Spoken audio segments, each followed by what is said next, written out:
안녕하세요, 여러분. 유튜브 양호실에 오신 걸 진심으로 환영합니다. 오늘은 최근 많은 분들이 다이어트 관련해서 주목하고 있는 약물, 위고비에 대해 깊이 알아보려 합니다. 다이어트를 위해 다양한 방법을 시도해본 분들이 많으실 텐데요. 이번 영상에서는 위고비가 어떤 효과를 가지고 있는지, 그리고 이 약물의 숨겨진 부작용이나 주의사항은 무엇인지 깊이 있게 이야기해 보려고 합니다. 다이어트 약물은 늘 희망과 불안이 공존하는 주제입니다. 체중을 감량하는 데는 분명히 효과가 있지만 그 이면에 있는 부작용이나 장기적인 안전성에 대한 걱정도 빠질 수 없죠. 오늘 이 시간을 통해 위고비에 대한 모든 궁금증을 풀어드리도록 하겠습니다. 먼저 위고비가 어떤 약물인지 알아보겠습니다. 위고비는 미국 FDA에서 비만 치료제로 승인된 GLP-1 글루카곤 유사 펩타이드1 유사체로 인체 내에서 자연적으로 생성되는 GLP-1 호르몬을 모방해 작동하는 약물입니다. GLP-1은 식사를 마친 후에 분비되어 소화를 돕고 인슐린 분비를 촉진하는 호르몬으로 우리 몸이 음식 섭취에 따른 포만감을 느끼도록 도와줍니다. 위고비는 이 GLP-1 작용을 인위적으로 증가시켜 식욕을 억제하고 소화 과정을 느리게 하여 식사 후 포만감을 더 오래 유지하게 만듭니다. 그래서 음식을 덜 먹게 되고 결과적으로 칼로리 섭취를 줄여 체중 감량을 돕는 역할을 합니다. 이 약물은 체질량 지수 BMI가 30 이상인 성인 비만 환자들에게 처방되며 BMI가 27 이상이면서 고혈압, 당뇨병, 고지혈증 등 체중 관련 건강 문제가 있는 경우에도 사용할 수 있습니다. 하지만 위고비는 단순한 다이어트 약이 아니라 의료적 도움이 필요한 비만 환자들에게 주로 처방된다는 점을 기억해야 합니다. 이 약물을 시작하기 전에는 반드시 전문의와 상담이 필요합니다. 위고비는 여러 임상시험을 통해 체중 감량에 효과적이라는 것이 입증되었습니다. 특히 위고비를 사용한 환자들의 체중이 평균적으로 5%에서 15%까지 감소하는 것으로 나타났습니다.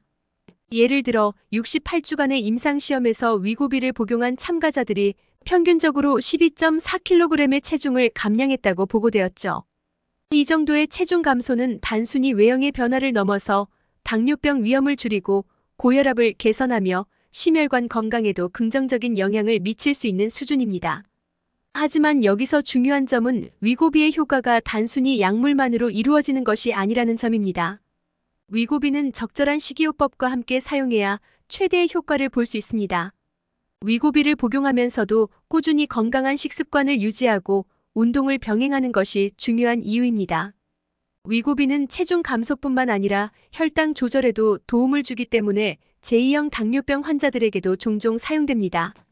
이는 위고비가 인슐린 분비를 촉진하고 혈당 상승을 억제하는 작용을 하기 때문입니다. 다이어트와 당뇨병 치료를 동시에 고려해야 하는 분들에게는 매우 매력적인 선택일 수 있지만 이러한 효과에도 불구하고 모든 환자에게 동일한 결과가 나타나는 것은 아닙니다. 위고비는 그 효과만큼이나 중요한 부작용과 주의사항을 함께 가지고 있습니다. 다이어트 약물에 대한 기대가 클수록 그에 따른 부작용도 결코 무시할 수 없는 부분이죠. 지금부터는 위고비 사용 시 발생할 수 있는 부작용과 주의사항에 대해 자세히 알아보겠습니다. 1. 소화기계 부작용. 위고비의 가장 흔한 부작용 중 하나는 소화기계 이상 증상입니다.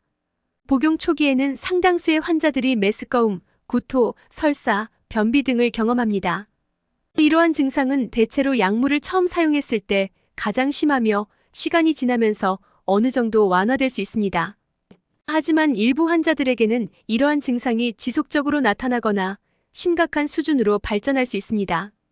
특히 위장관 운동이 느려지는 현상은 음식이 위장에서 더 오래 머물게 하여 포만감을 오래 느끼게 하지만 반대로 이것이 메스꺼움이나 더부룩한 느낌을 유발할 수 있습니다. 환자에 따라서는 이러한 증상이 일상생활을 방해할 정도로 심각해질 수 있으므로 약물 복용을 지속할지에 대해 의료진과 상의해야 합니다. 2. 혈당 변화. 위고비는 인슐린 분비를 촉진하는 약물이므로 혈당에 영향을 미칠 수 있습니다. 이는 제2형 당뇨병 환자에게는 도움이 될 수 있지만 당뇨병이 없는 사람들에게는 저혈당 위험이 있습니다. 저혈당 상태는 어지러움, 식은땀, 혼란, 심한 경우에는 실신에 이르기도 합니다. 따라서 위고비 복용 중 혈당을 주기적으로 모니터링하는 것이 매우 중요합니다. 또한 제1형 당뇨병 환자나 케톤산증을 경험한 환자들에게는 위고비 사용이 금기됩니다. 이들은 인슐린 의존적인 상태이기 때문에 위고비가 오히려 혈당 조절을 어렵게 만들 수 있습니다. 3.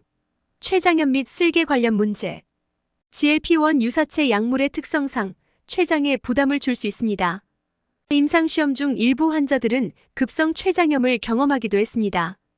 췌장염은 복부 통증, 구토, 발열 등의 증상을 동반하며 치료가 지연될 경우 심각한 합병증으로 이어질 수 있습니다.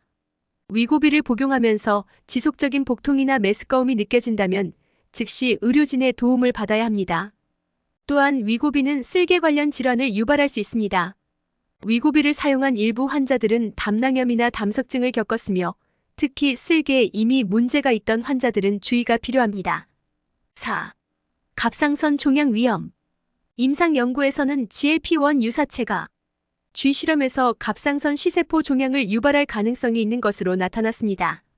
인간에 대한 직접적인 연구는 부족하지만 MTC 갑상선 수질암 가족력이 있거나 다발성 내분비 종양 증후군의 N2형이 있는 환자들은 위고비 복용을 피하는 것이 좋습니다. 이는 아직 명확한 인과관계가 밝혀지지 않았기 때문에 예방 차원에서 신중한 접근이 필요합니다. 5. 심혈관계 부작용. 위고비는 체중을 줄임으로써 심혈관 건강에 긍정적인 영향을 미칠 수 있습니다. 그러나 특정 심혈관계 질환을 앓고 있는 사람들에게는 약물이 역효과를 낼 수 있습니다. 예를 들어 기존의 심부전이나 협심증을 앓고 있는 환자들은 위고비로 인해 혈액순환과 관련된 문제를 더 악화시킬 위험이 있습니다. 특히 심부전 증상이 있는 경우 체액 저류나 부종을 유발할 수 있기 때문에 주의해야 합니다. 위고비 복용 중에 갑작스러운 심장 통증이나 호흡곤란이 발생하면 즉시 의료기관을 찾아야 합니다. 위고비는 다이어트 약물로서 매우 혁신적인 약물로 평가받고 있으며 비만 치료에 큰 가능성을 보여주고 있습니다. 임상시험 결과에서 나타난 효과는 분명 주목할 만하며 비만으로 인해 건강 문제를 겪는 사람들에게 새로운 희망을 제시할 수 있습니다. 하지만 그 이면에는 분명 부작용과 위험이 존재합니다. 특히 소화기계 부작용, 혈당 변화, 췌장염 및 갑상선 종양 위험 등은 복용 전 충분히 고려해야 할 요소들입니다. 위고비가 모든 사람에게 안전한 약물이 아니라는 점을 명심해야 합니다. 따라서 위고비를 복용하려는 분들은 반드시 전문 의료진과 충분한 상담을 통해 자신에게 맞는 치료 방법을 선택해야 합니다. 단기적인 체중 감량보다 중요한 것은 장기적인 건강 유지라는 점을 잊지 말아야 합니다. 약물에 의존하기보다는 꾸준한 운동과 건강한 식단이 다이어트 성공의 핵심이라는 것을 다시 한번 강조하고 싶습니다.